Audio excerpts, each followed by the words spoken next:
नमस्कार दोस्तों, टेस्टी रसोई चैनल में आपका मैं स्वागत करती हूँ। तो आज मैंने बनाया है, देखिए, ये भिंडी फ्राई सब्जी। तो ये आज हम बनाना सीखेंगे। तो ये भिंडी फ्राई की सब्जी बहुत ही ज़्यादा अच्छी बनती है, बहुत ही टेस्टी होती है। इसे आप रोटी, पराठा, पूड़ी, नान या फिर चावल दाल किसी के साथ भी खा सकते हैं। तो चलिए आज हम मेरे तरीके से इस भिंडी फ्राई की सब्जी बनाते हैं। तो चलिए स्टार्ट करती हैं। फ्राई बनाने के लिए देखिए, ये मैंने 500 ग्राम भिंडी ले लिया है। इसे अच्छे से धोकर मैं तौलिया से पोंछ कर और तब इस तरह के टुकड़ों में काट ली हूँ। तो देखिए, इस तरह के टुकड़ों में काटने के बाद मैंने ये 4 छोटे साइज के टमाटर लिए हैं, उन्हें भी मैंने काट कर रख लिया है। तो चलिए अब हम भिंडी फ्राई बनाना शुरू करते हैं। तो देखिए, भिंडी फ्राई बनाने के लिए मैंने गैस पे कढ़ाई चढ़ा दिया है। कढ़ाई गर्म हो चुकी है। तो चलिए अब हम इसमें तेल डालते हैं। तो हमें सरसों के तेल में ही सब्जी बनाना है, क्योंकि सरसों के तेल में स्वाद बहुत अच्छा आता है। आप चाहिए तो रिफाइन में भी बना सकते हैं, लेकिन मैं सरसों का तेल का यूज कर रही हूँ। तो देखिए, इसमें मैंने बड़े चम्मच से 1 चम्मच सरसों का तेल डाल दिया और अब मैं ये इसमें हींग डाल रही हूँ और साथ ही ये 1/4 चम्मच जीरा। और इसके फ्राई होने पे हम भिंडी डाल देंगे। तो देखिए, थोड़ा फ्राई हो चुके हैं। तो चलिए अब हम इसमें भिंडी डाल देते हैं। तो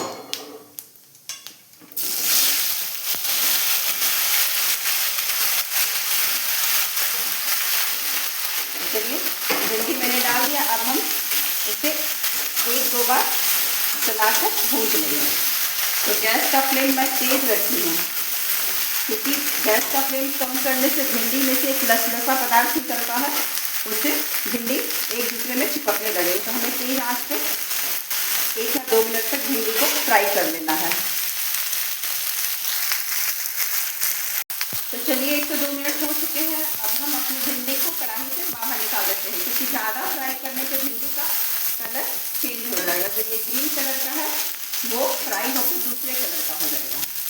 तो हम कढ़ाई में से भिंडी को निकाल देंगे। इसके लिए तो सारी भिंडियों को बाहर निकाल देते हैं इस तरह से।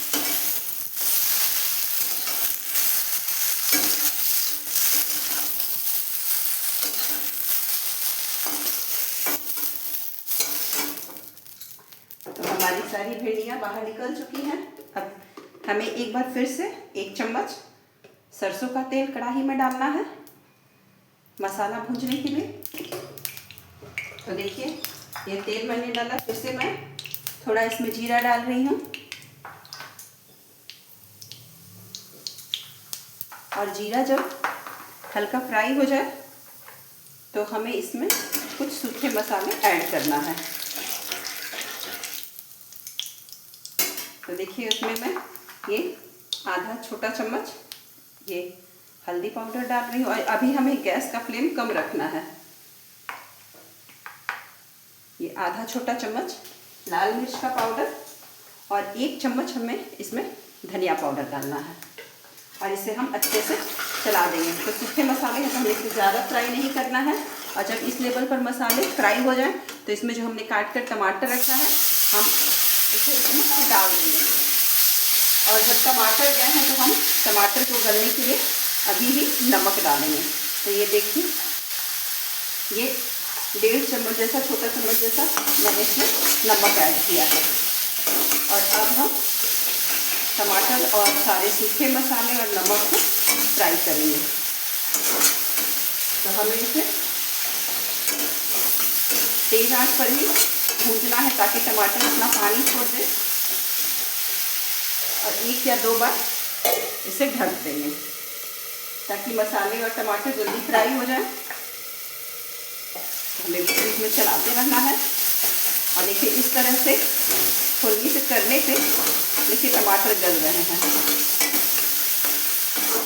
जब भी टमाटर आप डालिए तो नमक तुरंत डालिए, ताकि टमाटर गल जाए। तो हम भिंडी फ्राई बना रहे हैं, तो हमें इस सब्जी में पानी नहीं डालना है। तो देखिए, सारे टमाटर इस तरह से गल गए हैं।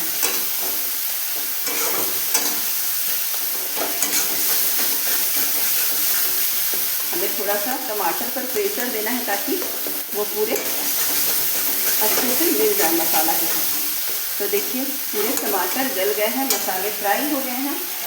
तो अब हम ये जो भिंडी फ्राई करके रखे हैं वो इन मसालों में डाल देंगे।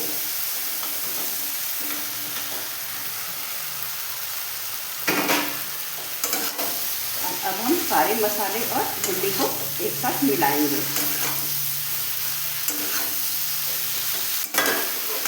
तो देखिए भिंडी में मसाले कितने अच्छी तरह से मिल गए हैं। अगर आपको मेरी ये रेसिपी थोड़ी सी भी अच्छी लगे तो प्लीज़ वीडियो को लाइक कीजिएगा। चैनल में अगर नए हैं तो चैनल को सब्सक्राइब करना ना भूलिएगा।